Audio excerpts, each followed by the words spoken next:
All right, guys. I'm sure if you're following along on Instagram, and I put out a YouTube short on these, but I finally received my pre-order for the Beast broadheads. I was super excited about these because there's a huge market for fixed blade, and there's not so much. I mean, there's some well-known expandables out there, Schwacker, Dead Meat, and stuff like that, but there's never really been a true like iron will category uh, expandable, at least not to my knowledge, not to my experience. And when I saw these go, I was very interested. I saw the hunting footage, I saw the mechanical, um, how these are supposed to work, and I was just interested, and I wanted to get them in, and I put in for the pre-order list, and I waited forever for them, and they finally arrived. This is going to be the first half. We're going to kind of get them out of the packaging, and I want to put them on a scale. They're supposed to, these. I got 100 grains, 2-inch cut diameter. They do have like a 2.3. The retail on these are $59.99 for the 2-pack with a practice head. So that's, break that down. That's $30 a broadhead. So they're definitely in the upper echelon of expandables and broadheads. Now, before we dive into these, I just kind of want to give what I used last year, and and I'm very happy with these. These were, if I had to say anything about this broadhead, it's super easy to tune. Put them on the tips of your arrows, shoot accurately. They're sharp, they're strong. The only weak point I found was this screw. You need to do you definitely need to check your hardware in between hunts on that so you don't lose your blades. But these are $59.99 for a 3-pack, which I actually have a 3-pack. These are the Slick Trip Raptor Trick. These are also 100 grains. These are expandable. They come with a practice head and extra band so you can shoot them, because these do require a band to shoot, and these do have, and you definitely can get more than one shot out of them. I put them on the ends of my arrows last year, and I shot through my target quite a few times, just really seeing how happy I was.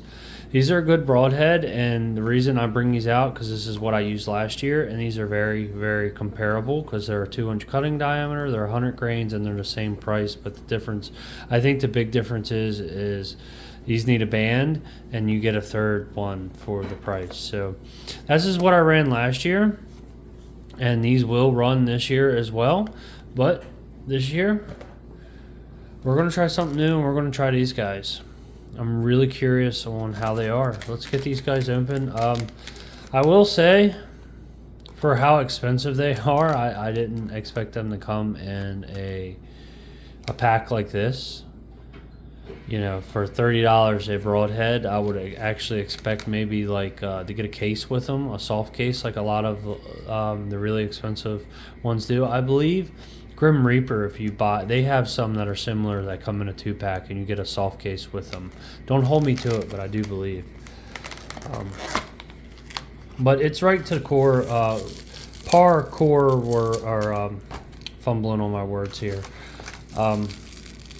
It's par the course of broadheads that come in these plastic containers. I know they give you these like little finger cut resistant things. I saw that in one of his videos because they're supposed to be so sharp. I think it's a nice little add-on. I've yet to come across a broadhead yet that was like that sharp that you needed to put something around your finger. This is the back. Of course, you guys should recognize him from YouTube. And then here they are. Here are the broadheads. Let's see if we can get them out here. There it went. Yeah, these are sharp. These are definitely sharp. That chisel chip is very sharp. These are very sharp.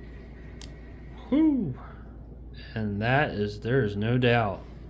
As you guys just saw, they definitely expand. I don't know if you can see, but there is a spring in there.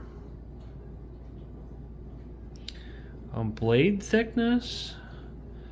I don't know if we can see. These are they're really nice. Now let's set this over here. Let's use the little things it comes with here. See if we can't. We might just need one.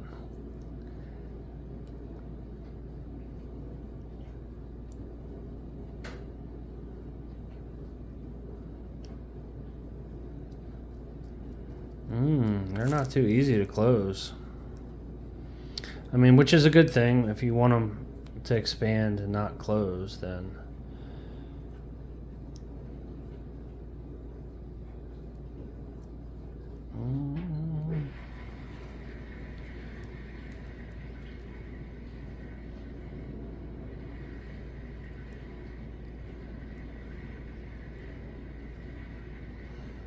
I can't get this one closed. I wonder what I'm doing wrong here.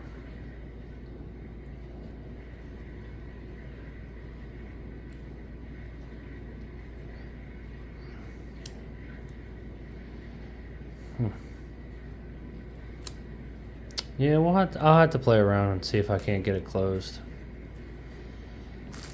But that was supposed to be the thing where they're like spring loaded, and they're definitely spring loaded. They pop out.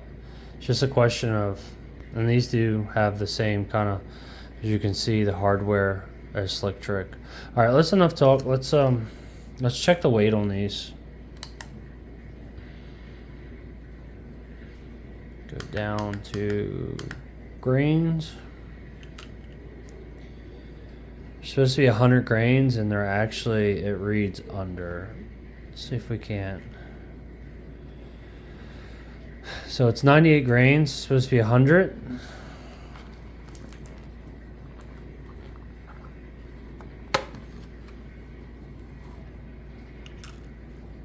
$97. So they're within a grain of each other, but they're not true to what they're supposed to be. They're supposed to be 100 grains. Yeah, no, neither one are 100 grains. Let's see what the practice tip is.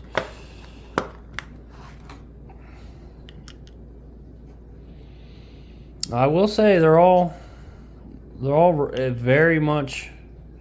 I mean, that's not a bad thing per se, but I really like them to be true to what they are. They're supposed to be 100 grains, and they're a few grains off.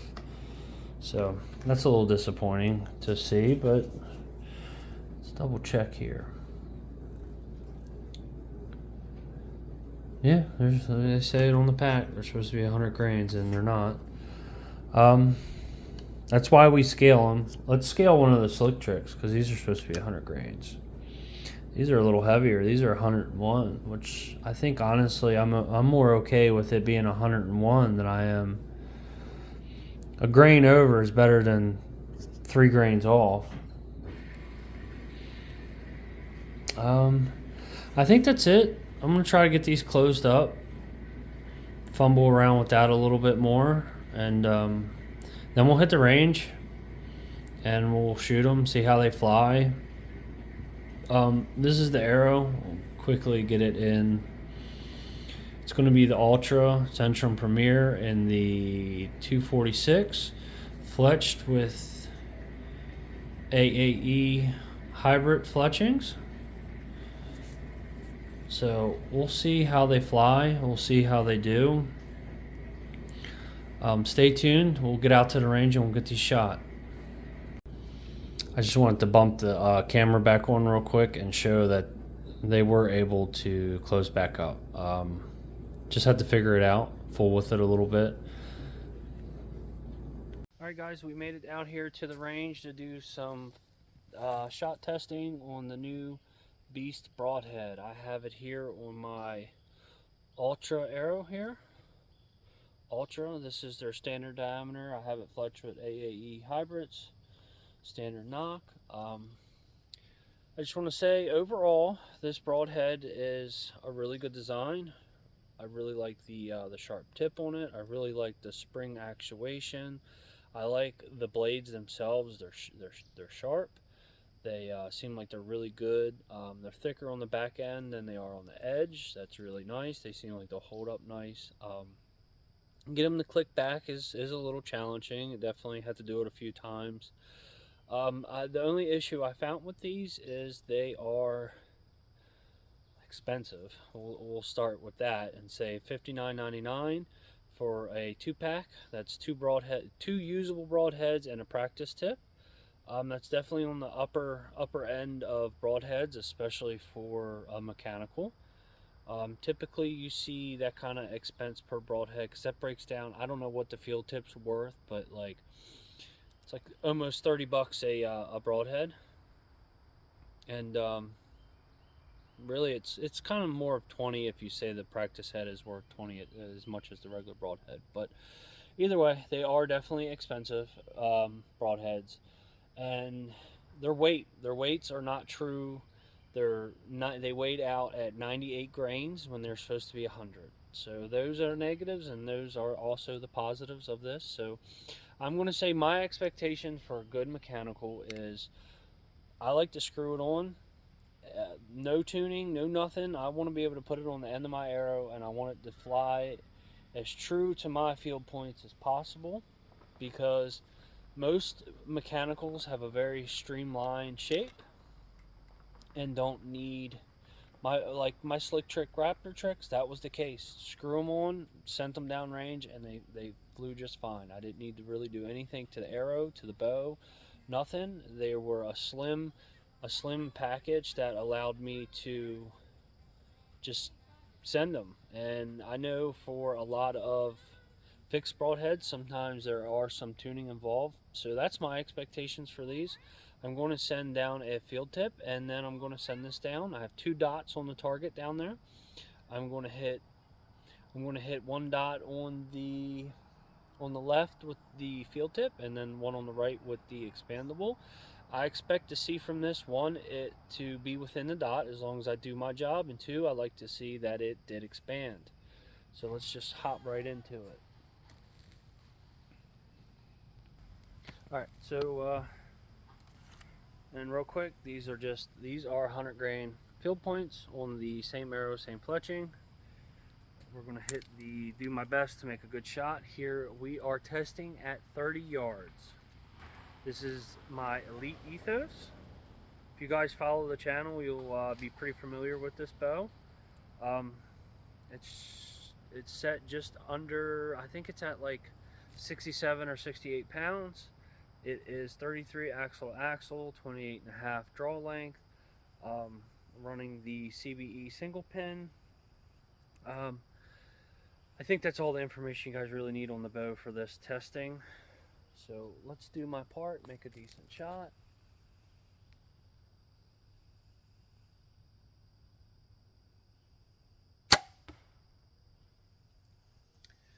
It's a high shot. So let me make another shot here.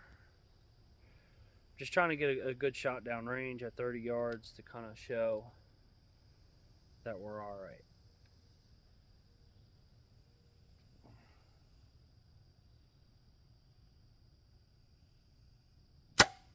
There we go. That's a beautiful shot. I'm going to straighten up the target, and then I'm going to send this down. All right, now we're going to send the broadhead down. I went down and I had to straighten up the target. I left the 2 shots that are on there, one high, one right in the white dot where it needs to be. So, see how this goes.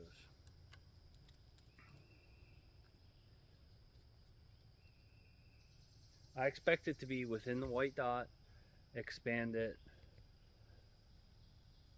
No crazy deviation.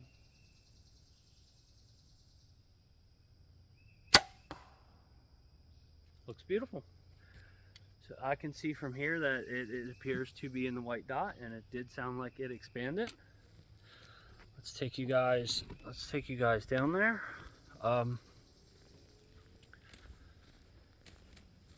You can hear it expand. That was pretty cool to hear it go through the target, and it's right on. So here's a little target we have down here.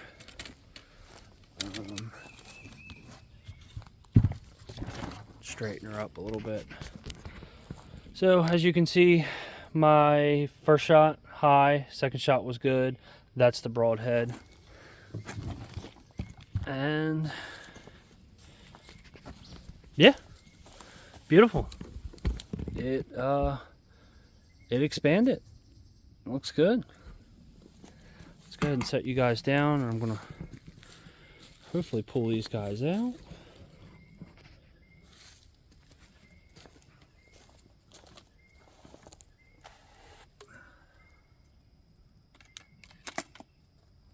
Good. I mean, yeah, they're two beautiful shots. As good as I can get them in this little target.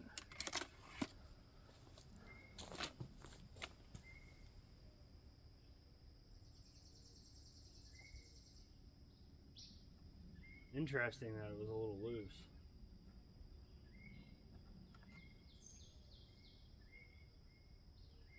There seems to be a little groove. Maybe you can put a band in it to keep it tight.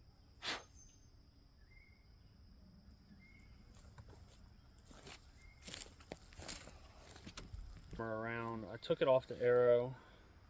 It was a little loose inside the arrow, but I believe this little groove might be, you could put a band, or you can do the old bow wax inside the threads here to keep it tight, but that's no big deal.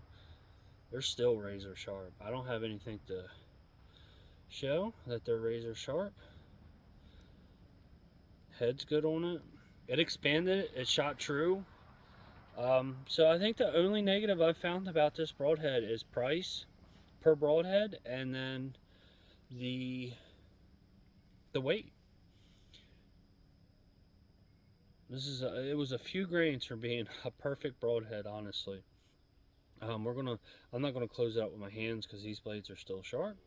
I fully expect them to be after just going through a little foam target, but it did what I expected it to do, which was screw it on, shoot it down range, and be right on. No tuning required. Just screw it in and go, and that's perfect. Blades are still sharp.